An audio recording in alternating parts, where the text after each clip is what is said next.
Бұл илдет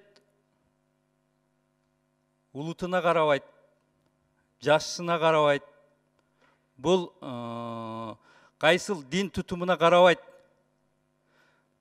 Жараткан жалгыз бардыгыбыздын динибиз кайсыл жакта болбосун, кайсыл багытта болбосун. Урматтуу коллегалар, этият кылайлы. Умрадан келди деген сөздү бул анда Америка, Европа, Англия, Южная Корея биринчи ошол жактардан башталган. Бул такыр мындай жерден саясат жасаган менин оюмча такыр туура эмес.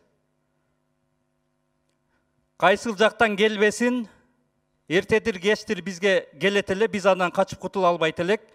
Кайсыл жактан келбесин, биз аларды дарылоо, биз мамлекеттин милдети. Ошондуктан бул ал жактан бул жактан келди дегенде саясатка аралаштырып, бул динди бул жерде көтөрүп эме кылган туура эмес. Мен барганмын декабрь айында умрага. Сурооңор болсо мага бергиле. Декабрь айдын аягында каникулда мен барып келгенмин умрага. Рахмат.